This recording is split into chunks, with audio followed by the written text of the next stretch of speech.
সাম, any, many, মাস এগুলো পরে কি বসে? নাউন বসে। কি বসে? পজিটিভ কেসের পরে কি বসে? পজিটিভ কেসের পরে কি বসে? এবার পজিটিভ কেসগুলো কি কি কে বলতে পারবা? একা মেয়েদের মধ্যে তুলে দাও। পজিটিভ কেসগুলো কি কি? হ্যাঁ কি কি? আওয়ার, আওয়ার, হার, হার, হিম, হিম, না স্যার হিম, হিজ, হিম কি পজিটিভ প্রনাউন? হিজ, হিজ, হ্যাঁ, their, their, your, your, its. Its. Thank you very much, thank you very much. আচ্ছা পজিটিভ কেসের পরে তাহলে কি বসে? নাউন বসে। পজিটিভ কেসের পরে কি বসে? নাউন বসে। তাহলে আমরা এই যে উইথ ক্লু উইদাউট ক্লু যখন করতে যাই আমাদের কিন্তু উপরের ওয়ার্ডগুলোকে কি করতে হয় মাঝে মধ্যে এই সমস্ত স্ট্রাকচারে কি হয় পরিবর্তন হয়ে যায়, পরিবর্তন হয়ে যায়। বুঝা আসছে? আচ্ছা তাহলে ইম্পর্টেন্স কোন ফার্স্ট অফ স্পিচ? এটার অ্যাডজেক্টিভ কি? ইম্পর্টেন্ট। বিউটি কোন ফার্স্ট অফ স্পিচ? বিউটির ভার্ব কি? বিউটিফাই। এটার অ্যাডজেক্টিভ কি? এটার অ্যাডভার্ব কি? বিউটিফুলি। Very good. সফট কি? Soft adjective. সফট কি? সফটের ভার্ব কি? সফটের। এটার অ্যাডভার্ব কি? সফটলি। এটার নাউন কি? সফটনেস। সফটনেস। আচ্ছা লেস থাকলে কোন ফার্স্ট অফ স্পিচ? লেস থাকলে কোন ফার্স্ট অফ স্পিচ? লেস থাকলে noun.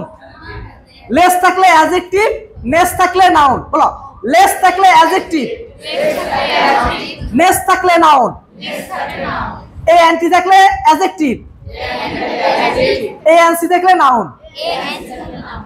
Important adjective, importance noun. মনে থাকবে?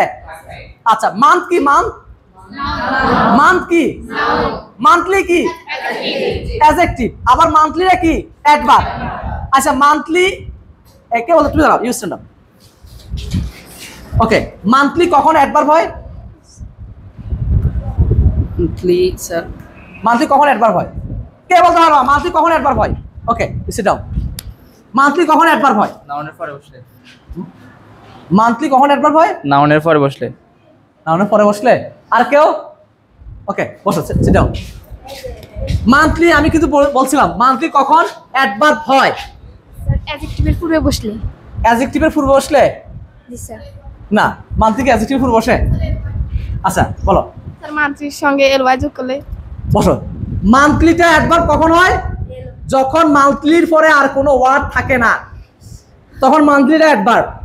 মান্থলির পরে নাউন বসলে তখন মান্থলিটা হচ্ছে অ্যাডজেক্টিভ। যেমন this is our monthly routine, this is our monthly routine. In this sentence monthly is adjective. Okay এরপর হচ্ছে যেমন this is the exam of monthly, তাহলে যখন আমরা বলি যে যেমন ডেইলি, ডেইলি দেখো মান্থলি ডেইলি, যেমন I go to school daily, I go to school daily, এই ডেইলিটা হচ্ছে অ্যাডভার্ব।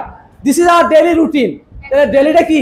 অ্যাডজেক্টিভ। তাহলে খেয়াল রাখতে হবে মান্থলি, উইকলি, ডেইলি এদের পরে কোনো ওয়ার্ড না থাকলে এটা হচ্ছে অ্যাডভার্ব, এদের পরে নাউন থাকলে এরা হবে অ্যাডজেক্টিভ।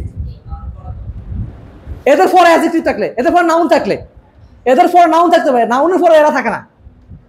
তুমি কথা বুঝে আসছে কিনা? Then I go to school daily, তাহলে I go to school daily, school daily তোমারটা ঠিক আছে, তোমার যুক্তি ঠিক আছে যে নাউনের পরে কি বসে? অ্যাডভার্ব বসে, কিন্তু সব সময় না। ওটা হলো কি? তোমাকে খেয়াল রাখতে হবে নাউনের পরে অ্যাডজেক্টিভ বসে, নাউনের আগে অ্যাডজেক্টিভ বসে, অ্যাডভার্বের পরে অ্যাডজেক্টিভ বসে, অ্যাডভার্বের পরে অ্যাডজেক্টিভ বসে। জিনিসটা বুঝছো কিনা? তাহলে আজকে আমরা এই যে position of parts of speech বা উইথ ক্লু কিভাবে করতে হয়, উইদাউট ক্লু কিভাবে করতে হয়, এই জিনিসটা আমরা আজকে মোটামুটি হালকা একটা কনসেপ্ট আমরা নিলাম। তাহলে আমরা প্রত্যেকে খেয়াল রাখতে হবে, আমাদের প্রত্যেককে খেয়াল রাখতে হবে যে পরীক্ষার ক্ষেত্রে আমরা আগে দেখবো যে এখানে ওয়ার্ডটা কোন পার্টস অফ স্পিচে আছে বা ওয়ার্ডটা কি কোনো পরিবর্তন হবে কিনা। ঠিক আছে? এই উইথ ক্লুটা হালকা হয়তো দুই একটা জিনিস পরিবর্তন হয়, ঠিক আছে, বাকিগুলা ঠিক থাকে। ঠিক আছে? তো ঠিক আছে, আজকের জন্য আমাদের ক্লাস এতটুকু রইল। ঠিক আছে?